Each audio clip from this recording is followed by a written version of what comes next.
probably not a coincidence that you guys arose, sort of grew right alongside of Facebook, basically, right? And Right. in addition to riding the PayPal wave, you rode the sort of Facebook wave. Right. Is that where like a significant portion of your traffic comes from, and or your? It's an interesting story. So when we launched, we took a pretty heavy bet on SEO. We knew that we, much like Yelp produces content-rich pages on local, we knew that our event pages would be extremely content-rich, and so we took a big effort to make sure that we were highly optimized for search engine and discovery, and that definitely served its purpose. So Google search was our #1 driver of traffic. In mid-2008, we started to see Facebook pop up in our top 10 drivers of traffic to the site. And when we went in to kind of investigate what user behavior was driving that, we found that event organizers were taking their events from Eventbrite and manually republishing those event details in a Facebook event template and then linking back to the Eventbrite site to sell tickets. That was driving a pretty significant amount of traffic to our site. That was right around when Facebook Connect launched. So we were one of the first partners to use the Events API to integrate and use, create a one-button push. Was that typically people sharing with their friends, or is it like bands sharing it with their fans, or both? Or it was typically people sharing it with their friends, because I think that Pages wasn't even. I don't even know if it was born yet. Maybe in its infancy, but we now certainly see that as well. There's actually a third-party app that you can integrate Eventbrite into Pages. So we just immediately capitalized on that. We understood that this is where people were going to be sharing information. It's really hard to get people to talk about clothes that they've bought or appliances they've purchased online. It's extremely easy to get people to share what events they're going to, because events are inherently social. So events are better when you have people that you know there, your friends. It also defines you. What kind of events are you attending, what kind of conference, what kind of social event, what kind of concert.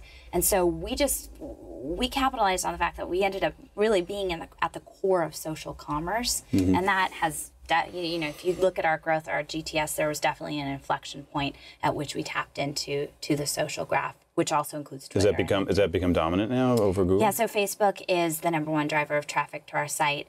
Twitter and LinkedIn are also in the top 10 drivers of traffic, and mobile.facebook.com has actually started to creep up, which we're really excited about, because that obviously presents a new opportunity as But you don't pay Facebook. No. Yeah, that's all organic. I mean, it's primarily now newsfeed shares of I've purchased an event or I've registered for an event and I want to share that and get my friends to come along, and it feels a lot like the a decade earlier when there was companies just discovering algorithmic search and learning how to use that properly and really driving that traffic. And now you have that shift from algorithmic search to this social side.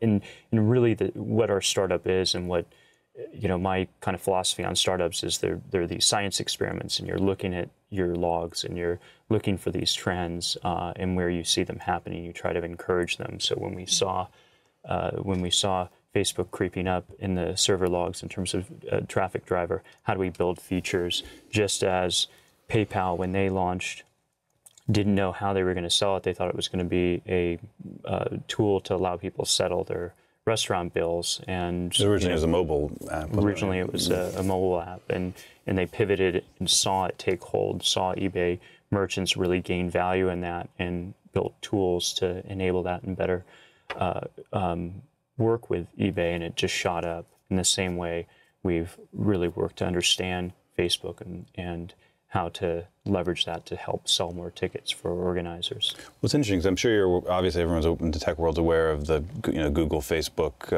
battles going on, and Google trying to enter social, and sometimes people question, like, why is Google even worried about Facebook? But it's and sometimes people will say, well, Facebook, obviously it's popular, but people are socializing and there's no purchasing intent the way that they're not.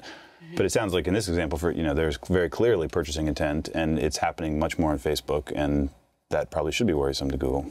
Absolutely. Yeah, absolutely. We published a series of social commerce reports, one last year and one at the beginning of this year, because we wanted to start socializing our numbers and start a dialogue with other people in the social commerce space. And we're finding that there are real dollars attached to these behaviors of sharing, and it's not just event organizers sharing their event. It's much more actually the ticket buyers sharing where they're going. And that's driving real traffic back to the site as well as ticket sales. Do you observe different behaviors on Facebook and Twitter or in other social platforms? I mean, definitely. Well, just in terms of value per share, Facebook is still higher, and we think that is per share. I mean, they hit the share button. Yeah, yes, as opposed to a tweet or something. tweet. Yeah. I guess I'm equating a tweet and a share. Sure, yeah. But I don't think that means that Twitter is any less valuable. It just means that in the case of Facebook, you tend to have your social graph geographically concentrated, and in our case, it's events. I see. So maybe if it was a physical good that you were buying on Amazon and you were tweeting it, maybe there would be more equivalence. But in our case, where they tend to be local events, you're going to have a higher likelihood of conversion. That makes sense. Yeah. Do you ever worry? I mean, like Zynga was sort of riding the Facebook wave and not, and I guess they were paying for ads, but then suddenly Facebook said, hey, we want 30%. Do you worry about that?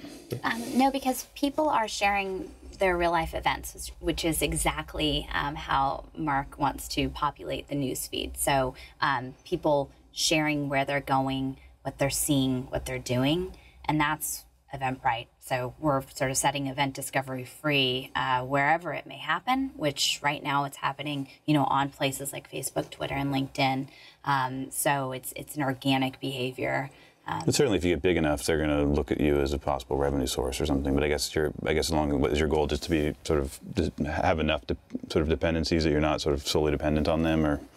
That's the very valuable startup lesson. Just as Wall Street public companies have to always be careful not to be reliant on a single source. You lose that, and you lose a big part of your business. We think about it in terms of different channels. So Twitter, LinkedIn is actually growing as they improve the platform for professional events and conferences. Professional events is still the largest, single largest percentage of events on our system. There is also, search has not gone away. Search will be around for a long time and is still very important. We look to diversify ourselves, and in fact, we kind of continue to experiment in what many people don't realize is that Eventbrite has a free service.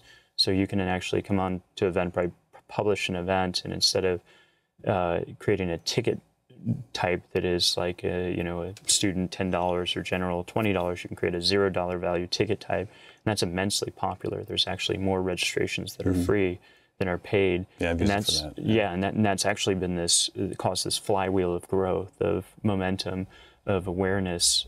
So many people find out about Eventbrite and sign up for accounts and learn about it through all these different channels that we very meticulously groom.